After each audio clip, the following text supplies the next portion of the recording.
Good evening, everyone, Good evening. and welcome to this week's edition of MindFlex. Thank you so much to Project Inspire for having me back. My name is Rabbi Shlomo Buxbaum, and we are coming to you from Silver Spring, Maryland. This time, I'm privileged to have my wife together with me, the holy Rabbanit Holy. Dora Buxbaum. And tonight, we're going to speak about a topic that is very near and dear to us. The topic of this week's MindFlex is inspiring others, inspiring the people around us to grow, whether it is spiritually, Jewishly, in values for them to be growing in really whatever aspect we want them to be growing, but to view ourselves in somewhat of that leadership role, that motivator role, that influencer role, and how to do that. The class is called Life Lessons from the Outreach Trenches, Our Journey to Share the Beauty of Judaism. My wife and I, and Veri, you'll share in a moment a Sure. little bit about what we do, but we have built an organization here in the greater Washington, D.C. area that is very much about spreading the beauty of Judaism to others, really from people from all walks, all Jewish backgrounds. We've been privileged to deal with through our classes, through our mentoring, through our coaching. And what we're hoping to do in these two sessions, we have part one tonight and part two tomorrow, is to share with you some of the stories that we've encountered in the field of what people call Jewish outreach. We prefer to call Jewish engagement, to share our stories and to share some of the lessons that we have learned about how to inspire others, how to move others in their growth. Yeah. So tonight we're going to share with you a little bit about ourselves, a little bit about our background. This Project Inspire has asked us to share some of that, to know where we're coming from. And then tomorrow we'll share more of our stories being on the ground, and what I call the five priceless principles of creating deep growth in other people. Yeah, I think to start, everybody has to view themselves as an influencer.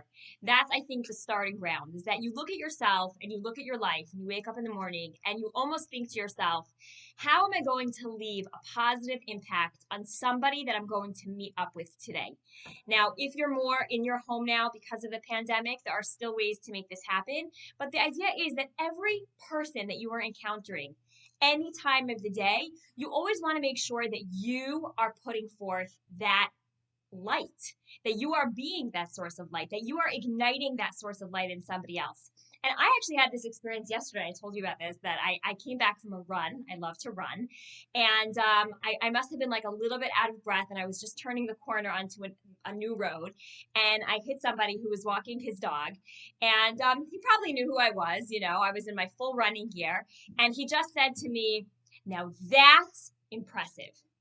That's impressive. And he just repeated it. And I could hardly even I was very out of breath at that moment. And I just kind of said, thank you. And I continued. And that was all I needed to continue the rest of my run. I finished up my run and he gave me that extra, oomph in my run just to feel like, on, get out there, do something. And I think that when we think about just constantly being in that role, whether it be, the cashier or somebody that we're walking down the street and we bump into, we constantly have the opportunity to share light, to share love. We are ambassadors of light and love, and we always have that opportunity.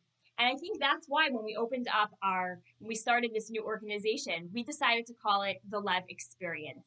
It came very naturally that we were going to call it Lev because when we were discussing like what should the names be, and it was a very exciting discussion. We brought our children into this discussion and we were like back and forth. And when we got to the core of what we were trying to create and what we were trying to accomplish through this new organization, it was about connection and bringing that heart to heart connection. So very much, Lev means heart, and it represents just how are we connecting to your heart. We feel something, we see something in you, what is it that we can make that connection? And so many people all over everywhere, they're all searching for connection. That's what everybody wants today. We are both big podcast listeners, and I can't get over how many podcasts we flip on and how many of them that I don't even think is going to be anything related to, connection or God or just spiritual. And somehow it just comes up in almost every single podcast because people are searching for that. People are looking for that connection. And whether it be texts or phone calls or emails or something, multiple times a day from all different ages, really. And sometimes they don't even realize that that's what they're saying. But people are looking for connection. And we all have the ability to create that connection. Absolutely. And when we began our organization, which again, the Lev experience, it was about Lev, it was about heart, it was about an emotional connection to growth. We were seeing through the podcasts, but through the social media outlets, how the world is looking to find something, to find greater meaning. Here we're standing in the beginning of 2021 at a time when just the headlines of the news, especially at the time that we're having this discussion, the headlines of the news are rattling everyone. Everything from what COVID has done to the world, from what politics has done to the world. People are ready to embrace life with a wholesomeness, with a freshness, and they're just looking for something that will inspire them. And an emotional connection to Judaism has given so much. That's why we've seen really over the last year, through the whole COVID, we've seen more and more people starting to do things for Shabbat, for Shabbos, right? Even if it's just Friday nights together with their families, spending more time with their families, whatever it is, because people are very much looking to grow. And there's a term that's used sometimes in our profession called kiruv. If you're not familiar with the term, what kiruv means is it comes from the Hebrew word likarev. Likarev means to bring closer, because we're always trying to bring people closer to us, closer to their roots, closer to their heritage, closer to who they are, to their Jewish identity, to their Jewish heritage. I almost think that's the core of it, closer to themselves, closer to the dormant potential that's sitting there that they just need to tap into and allow it to explode. Exactly, and that's very much what we're trying to do and what we want to share with you a little bit in tonight's presentation and in tomorrow night's presentation. Um, on that note, just before we get into our own stories, if I could share with you all tonight just a short Torah thought. We always like Torah thoughts. Exactly, to open it up with a bit of a Torah thought. And that has to do with these Torah portions that we're reading now. The Torah portions that we're reading, if you look into the Torah, we're reading now about the Exodus, Yetziat Mitzrayim. We're reading now about this time period in history where this family of Abraham, Isaac, and Jacob, their children, now go in to become slaves in Egypt. And then they experience this wonderful, this incredible exodus, which eventually leads them to stand at Mount Sinai and receive the Torah. And if you take a look at this whole time period, the time period is referred to in many texts as Shovavim, which is actually an acronym for the names of the Torah portions, Shemot, Va'era, Bo, Bishalach, Yisro, Mishpatim. If you take the initial letters of each one of those words, you put them together, you get the word Shovavim, and Shovavim comes from a verse in the Tanakh, a verse in the Bible that says, Shuvu banim shovavim, return people, return. And because of that, there's a tremendous focus during this time of self-growth, which works out really well because we're always reading these Torah portions kind of right around the beginning of the solar new year. And it's interesting how those two things align because there is this sense of growth in the air, growth and renewal in the air.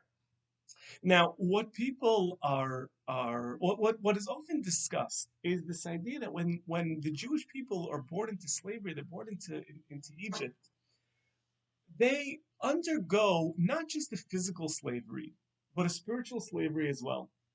To the point that the commentaries say that when the Jewish people were at the point that God was ready to take them out, they were really on the lowest spiritual levels possible. And in fact, the very word, the Hebrew word for Egypt, Mitzrayim, is also read as Meitzarim, absolute constraint. They were in a tumultuous state spiritually. And yet, it's specifically from there, specifically from Egypt, that God says, these are the people that I want. This is the nation that I want.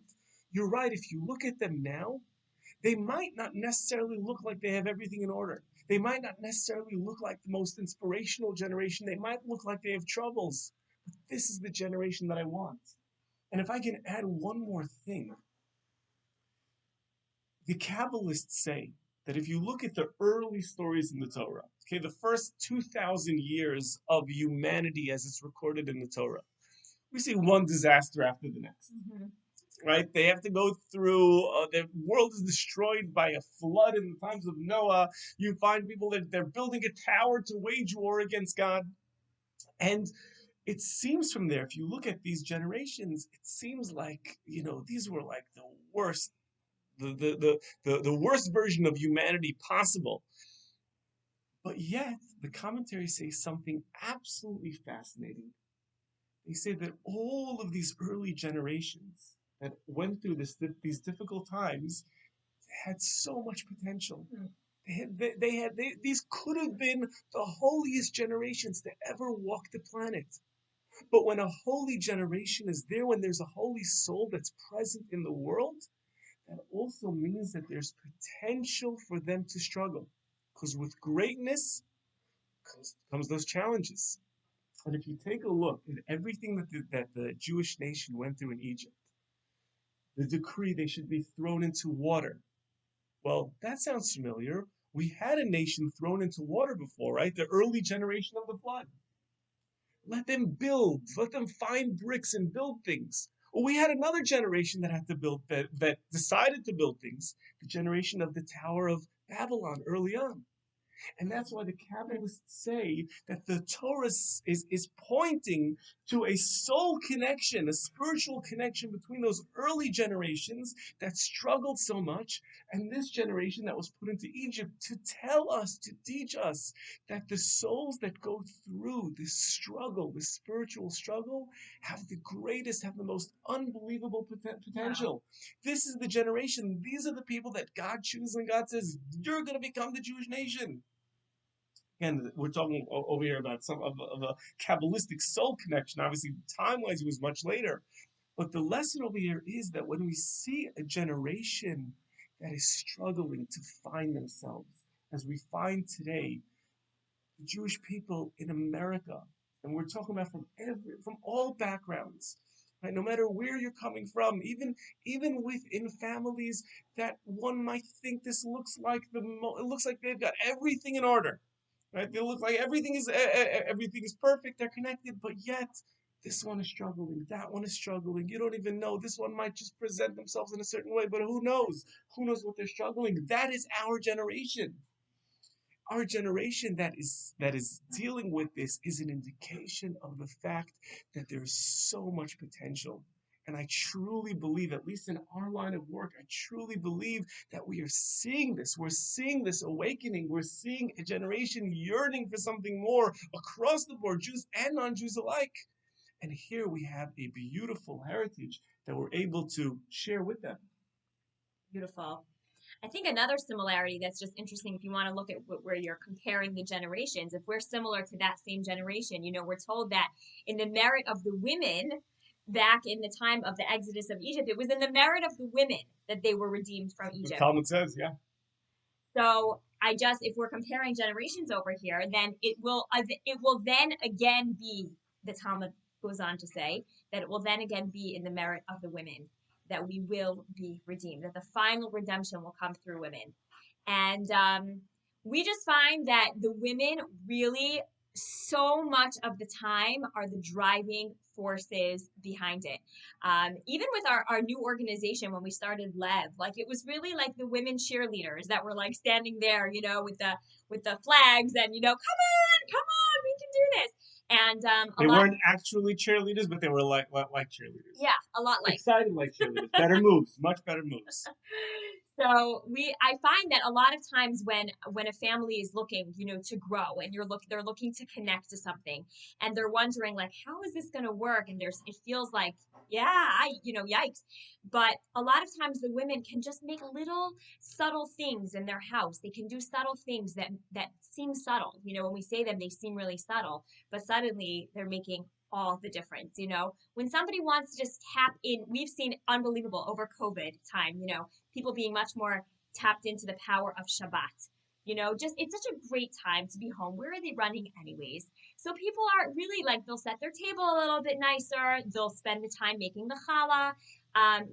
Do a little something for the meal. Maybe they'll make kiddish, whatever it is. But most of the time, it's the women saying, let's just make this happen. Let me just start with making challah, and then suddenly, like, it smells so good. The house smells so delicious, and everybody's like wanting a little bite of that fresh, delicious challah.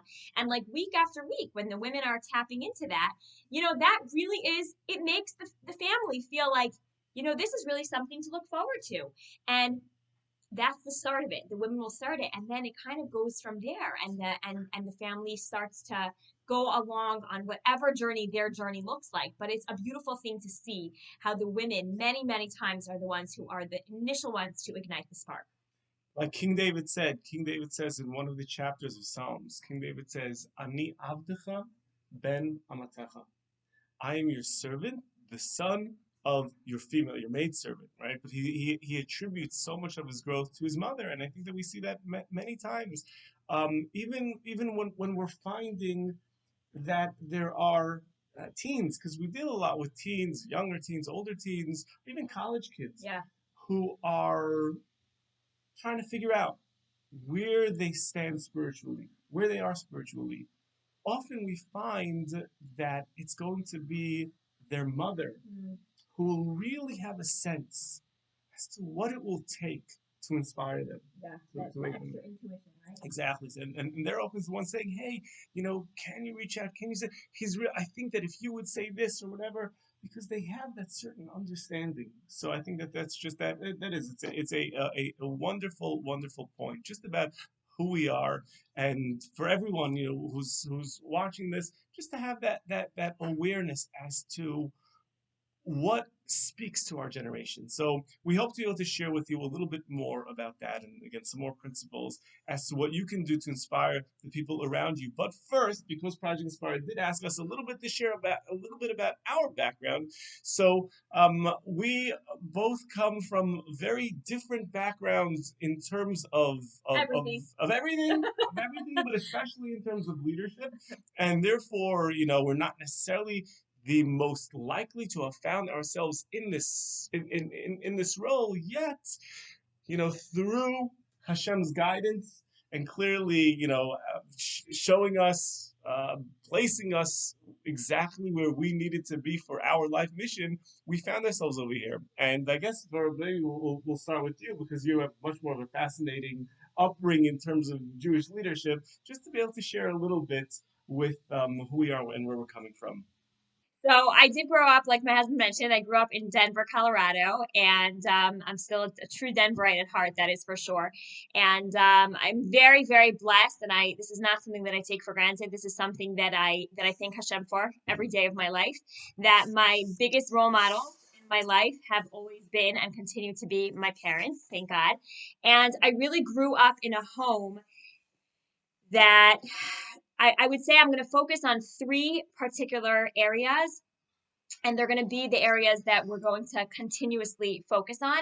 But I grew up in a house, just for starters. It was a tremendously joyful home, and I just have memories from the time that I'm very young. Just of the house always being filled with song and music and laughter and lots of love and decorations and excitement. It was always like that from the time that I was very young. Um, I don't remember at exactly what age it was, but I have memories thinking that it was from the time that I was quite young, that my home was always filled with all types of people. So it was from the Mishulachim who were coming from Israel and needed a place to sleep, to, the Yeshiva Bachrim who needed a good hot meal, to the Beis Yaakov girls, not at the same time, but, who were living around the corner and they just needed just a listening ear or something, and they were in my home. And then there was also all of the people who were not from, and they were somehow just also coming through at different times. And so even before my parents started doing, official Kirov organization work, there was always this feeling of Kirov to the world, and it was something that very, very much was integrated into my heart.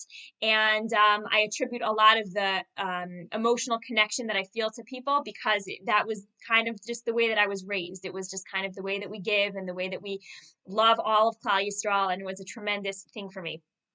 Um, when I was, in my early teens, already the work that my parents were doing turned into a formal organization. And it started off just, my father teaching Torah in trailers with horses, like right outside. You could just imagine in Denver, Colorado. That's what it was like. Horses make great students, by the They way. do make good students. This was not just the horses, though, although he wasn't sure who was going to show up. So maybe that's why he started in a trailer, just thinking if nobody else shows up, I got the horses. Or some cowboys. But thank God it was actually very full, and it grew and it grew and it grew till they found a small storefront and ultimately grew into a larger building. And I'm really not here to tell their story of success. I'm here to tell how this has impacted my role. And I always felt a tremendous amount of achrayus towards the work that my parents were doing, even from the time that it was very mom and pop, like all the mailings that would come home that we needed to get. So there was a certain amount of excitement around the programming that was going on. And we were the ones that were like putting the envelopes together and putting the little mailing labels on and the stamps, and we were getting it out. And, there was that excitement. And then when my mother used to go to shul and have to run the little group for the children, she always would engage us, as we were also able to be somewhat teachers. I mean, I was in, a young girl, but I knew more than those kids, and I was able to teach the groups with her. And there was always that tremendous achrayus that we loved in a good way. And I think that the point to really mention over here is that the idea of authenticity, that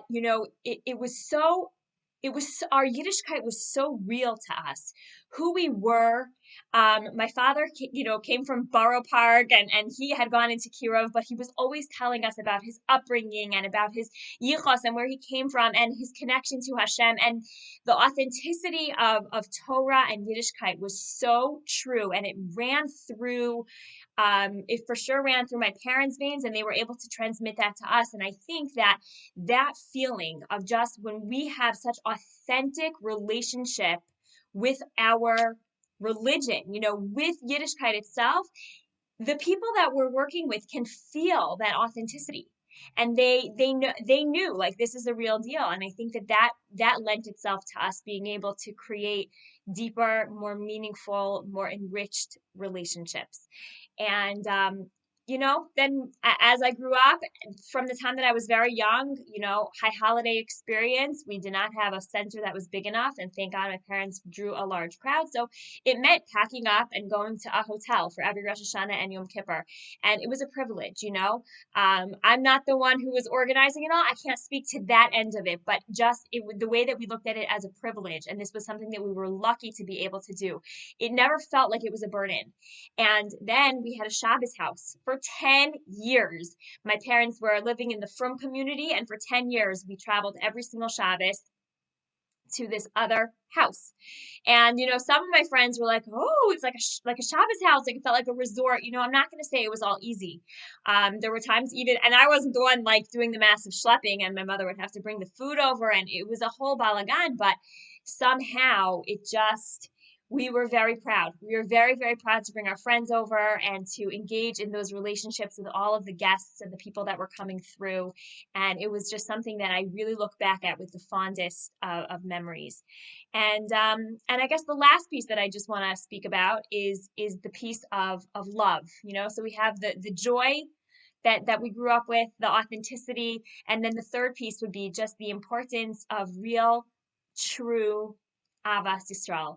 And that is that when you can meet another Jew, and this was something that I saw, and I hope that I'm continuing to live, but when you see another Jew and you know this person is a Jew and you care for this person and you want, the best for this person, it's not a matter of, oh, I've got something for you. I've got this great package to sell you, and I'm going to pull you in. It's more like, and we're going to get to this a little bit more, soon, but it's more just like, I love you and I care for you so deeply. Like, what is it, and how can I help you, and how can I help serve your need in that way? And I think that when the Avas Yisrael is so great, Kamayim hapanim al panim. I think that the other people that are receiving that love can feel that love, and I think that it ends up, just reciprocating in a most beautiful way. So that was a huge piece of my upbringing, those three values of joy, authenticity, and love.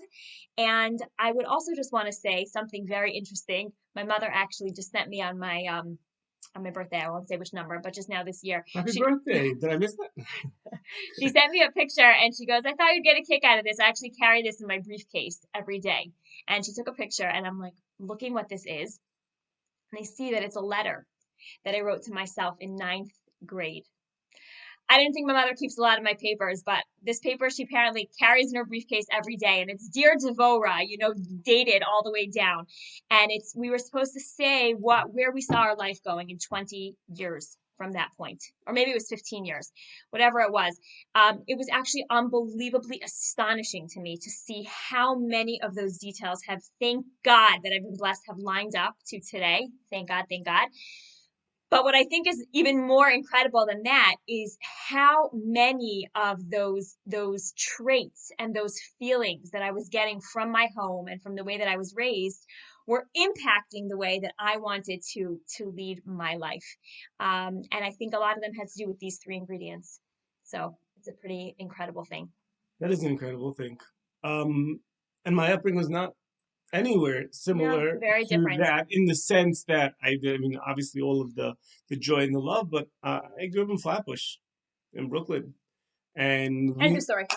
sorry, we did not have that sort of exposure. Although I need to say, though, that being a student of Yeshiva Torah Vodaas did have somewhat. They had young Russian boys would come in once a week. So I think that I did have some exposure. But I think when I was in Eretz Yisrael learning in Yeshiva in Israel, afterwards, I think that if I can try to pin back that very, very first moment, I'm thinking there's a friend of mine who his parents had an apartment in the old city.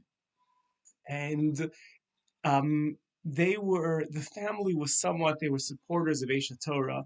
And they had this apartment, and my friend, we were in yeshiva together. He would have these Shabbatons in his house, or even just Friday night meals in his house. And sometimes he would invite us from yeshiva, say, "Come over, I'm having some ish guys, we'll come together." And I remember those Shabbosim, at least one of them. Again, not having grown up with any of this. I don't think even growing up, I think in my upbringing, thinking that like most Jews, most, normal Jews are from, and then, there's this thing called, a non-religious, but it's probably like just some minority, out of towners, whatever. Yeah. And for me, when we would drive into New York, it was like, oh my gosh, there's a yarmulke over there on the street, Right. But then we were in Israel, and we're having these Shabbatons, and we're having these Shabbos meals, and you have these yeshiva guys, and you have these Aish guys, and it was this feeling, even if they weren't religious, it was this feeling. It wasn't even a feeling of like, what can I do to bring them closer? It was this feeling of, we're sitting around the Shabbos table and look at the diversity. Wow. Look what's happening over here. There was something about that to me that felt like this is right. This is right. Like, this is the way it's supposed to be. And again, obviously there was this thing of what's my role in bringing them closer, but it wasn't even that.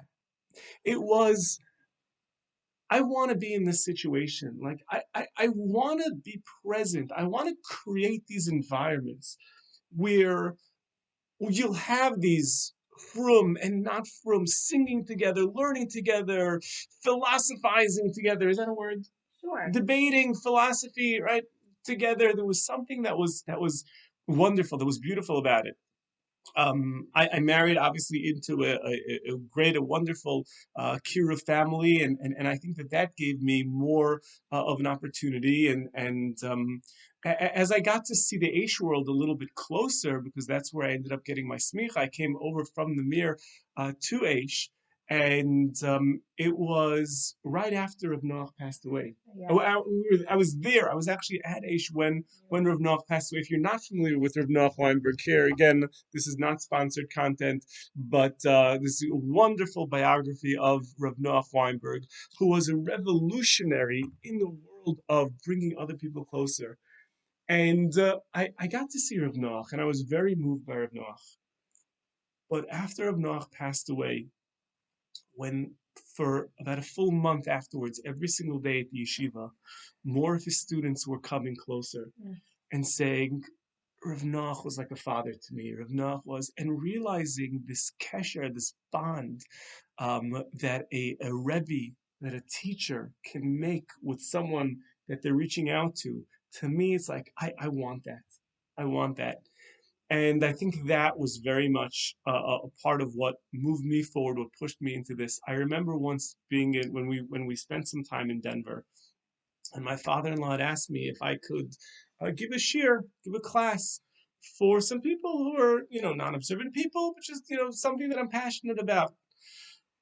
So I was just starting out. I didn't have like a whole repertoire of, exciting classes, but there was one sugya, one concept that I was very into, and that was the Mishkan. I was very into like the Parshas Truma, the Mishkan, and seeing how the different parts of the Mishkan correspond to our own inner world, and how the Kodesh HaKadoshim is like the mind, and this and that, right? So I'm like, okay, you know what? Listen, I'll share it. It was based on the Malbim. So it ended up, it was over the course of the summer, and I gave it, a couple part series on understanding the Malbim and how we understand the Mishnah. Not exactly like you're, like a hot curative topic, you know. Right. I don't know if, even MindFlex would bring me on. And there was this elderly fellow over there who's no longer with us, passed away. He came over to me after he was probably, what was he, in his 80s at the time? He was originally from Omaha, Nebraska, and he was living in Colorado. And he put his hand, I wasn't even a rabbi yet. He put his hand on my shoulder. He said, he called me Shlomi. Shlomi. He said, I wish I knew you 50 years ago. He's like, you would have made a Jew out of me. And those words, I'm like, that meant so much to me. I said, you know what? Maybe I missed. I mean, hey, listen, I told him, hey, it's never too late, whatever it is. But I said, if you really believe that, then I'm going to make my effort, and I'm going to see, what I can do to spread. You never underestimate the power of your words. That's right. That's right. Good old Byron, wherever you are, you you did it. So that's sort of when we made that decision that we were going to move in this direction of Kiruv. But just to go back and reiterate, because I do want to wrap up this part one, and we do have a lot more to say that will continue in tomorrow night's session, and I hope that you'll join us again. But really, what my wife touched on, and that is that these three concepts of joy, authenticity, and love, if we can carry that with us, when we have that in our back pocket, people want to know, what is it? What do we have? Because everybody's looking for joy. Everybody, what's driving people.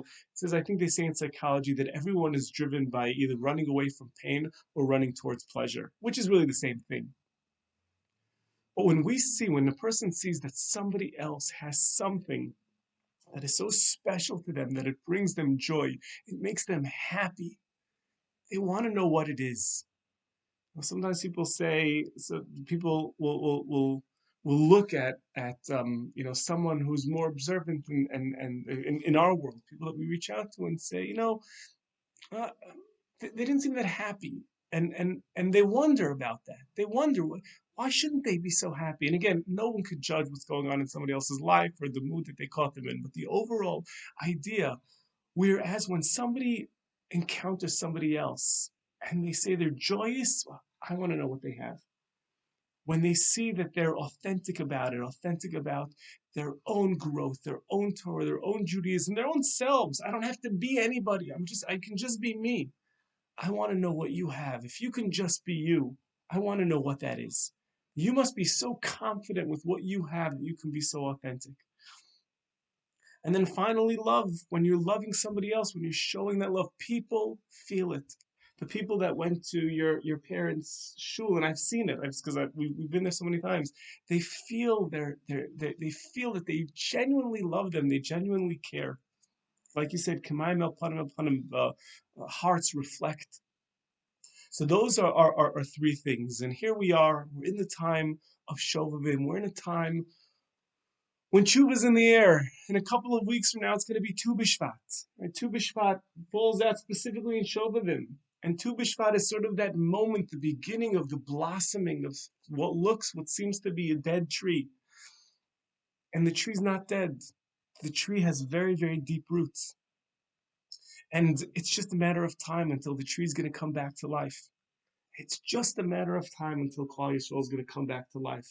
All of these people that are not connected to Torah, all of these the kids that are struggling, the adults that are struggling, the off the derech, right? This is it's their roots are deep in the ground, and the Ribono Shel Olam, God, Hashem is doing His thing. And we're coming closer to that time of redemption. It is going to be this Tu B'Shvat. The trees will come back to life. And we have this beautiful opportunity, this beautiful ability to share that with people with joy, with authenticity, with love. And we should grab it. We should hold on to it. And to sort of break down those lessons a little bit more, we're going to share with you in the upcoming session 5 priceless principles, as they call them, 5 priceless principles of reaching out to someone in a very, very deep way. And we hope that you'll join us again for that. So thank you all for joining us this evening. Thank you, Nora, for joining us. Thank you for having me. We're very humbled for being on this call. Thank yes, you and very, there are very so many wonderful Makarvim, and we are very, very humbled that we're just doing our little teeny share, and we appreciate being able to share with all of you. So thank you so much for joining us. And wishing you all a good night.